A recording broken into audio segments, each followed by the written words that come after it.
So actually I went to Pirmed as a 1-year-old child. And I spent the first 10 years of my life there. And the both of us coming together was in the Nilgiris because that was where my father retired. So that was subsequent.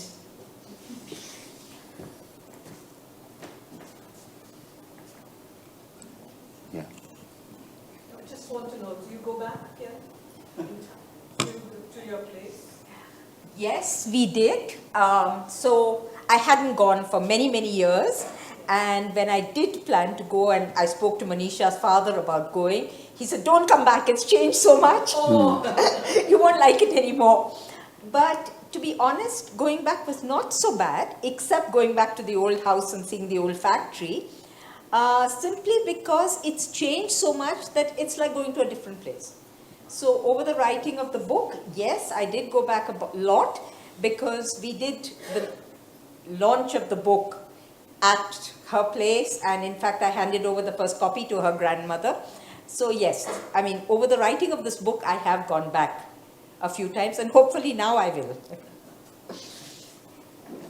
So, hi Sunitha. Yeah. I had the opportunity to read the book, and I thought this book needed to be written, right? There really was a need to document all of this and say those stories. But I want to know what went through in your mind before you decided to write this book. What was your overpowering motivation to record all of this for posterity? And why did you want to do this? Why did you feel you were, the best person to do it as well? Hard question, but so actually it was an option between writing a book on the Nilgiris, and so I've done a lot on the Nilgiris before. So the history of the Nilgiris was very familiar. So it was a question of writing a book on the history of the Nilgiris or doing something on this region. And there's this wonderful friend of mine who's a very senior journalist with The Hindu. So I brainstormed with him and he said, Sunitha, Nilgiris, too many people have written about it. Write about this region. And that was just what I wanted to hear because I love this region. It's as simple as that. I love this region, and as I started researching, I realized that there has been just one of this particular district. I'm not saying Kerala. There's been one comprehensive history written by someone who Roy knows also very well, a lady called Heather Lovett, who was an Oxford scholar. I'm not sure when she was in the district, but her husband, John Lovett, was a very senior planter there. And she made a simple little history of the region called A Brief History of the Pirmed Vandiperiyar District, which was cyclo-styled and circulated by the church and the Planting Association. And that actually was primarily the secondary research. Can I say that? There are several market researchers here. So can I say primarily the secondary research that I used? Besides that, it was talking to people and that was really wonderful because it was talking to people who I'd known since I was a little child and I'd lost touch with. So to answer very simply, it's just that I love the region. But I think you asked the question why she's the right person. Yeah, but one is because she grew up there, but the second thing I would also say is because everyone is the right person at the right moment, and she took this opportunity to write it. And I think I'm especially proud of her because one is trying to bring this narrative to all of us, but the unsung heroes, we are all unsung heroes. I wish somebody'd write about us, right? Next book she'll write about me, okay? But I just wanted to tell you about the research that went into it, because if you go Googling, right, I actually tried to get ChatGPT to write my entire moderating script, right? And I said Reverend first I asked about the guy from Harrison Malayalam. What's his name? Do you remember who started Harrison Malayalam? Whoever, somebody. And they gave me some ABC. This is what he did and this is what he did. And the region is attributed to growth by that Mr. Whoever. And then I said, can you tell me about Reverend Henry Baker? I got the same spiel with saying, Henry Baker did this, and it was credited with So Google doesn't know, right? And this is one of the rare things that Google doesn't know, right? And so that's why it becomes even more exceptional, and her being the right person to bring that out. Thank you for that, Sunitha.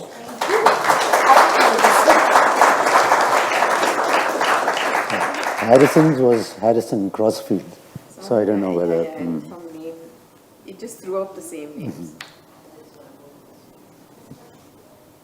We just give somebody else a chance. So actually, what they say is a person who reads books lives many lives, and a person who doesn't read books lives only one life. So when I read Sunitha's book, I felt that perhaps this was another life I was reading, and it added to my life because it was very clear, very vivid. And I just want to know how much time did you take to do all these, because you dated back to 18,000, like 19,000 and before that. So how much time did you take? About a year, but it would have been longer. It's just that I started at this Corona time when everyone had time to talk to me. So if it hadn't been at that period, it would have taken longer, for sure. Some benefits of COVID, huh? Yes. So to both Sunitha and Hubert, how many photographs did you collect, and how did you get to getting these photographs? And how did you decide about which ones would fit in here and tell us a story about your life there? You say a bit, then I'll... Yeah, I don't know where the photos came from. I think all the historical contacts, friends, whatever. And then we had maybe 50, 60 photos. Then somehow they had to match the story in the book. And it was important that we can restore them to some, in a way that they can be printed. So it was, I would say, pragmatic. But you may know more about it. So, thank you. So this is a particular picture that I would love to talk about. This was a wedding that took place in a place at the foothills called Mundakayam. It was a wedding of a Scottish couple. No one knows who they are. It happened in the 1930s. But the wonderful thing about this picture is that 5 of the people who I've written about in the book were part of the guests. And there's one particular gentleman I would like to point out, if I can find him. It's restored so much, we don't know where he is. No. So I'll show him to you on the book. But the nice thing is, he is the gentleman who's playing tennis here. Billy Armstrong. He was one of the pioneer rubber planters. And he's one of the guests in this wedding, among several people in your family. So you'd be better to point them out. Any other questions? Yeah, Okay, that's great. I mean, we've done ahead of time. So thank you, all of you all, for coming. It was a great pleasure to have you here, that too on a Sunday morning.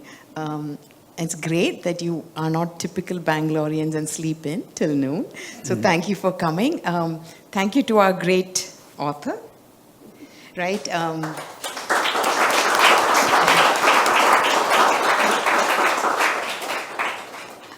You're going to get so famous, Sunitha, you don't know. So now I'm going to make you like autograph my book before she becomes too famous to even look at me. Right?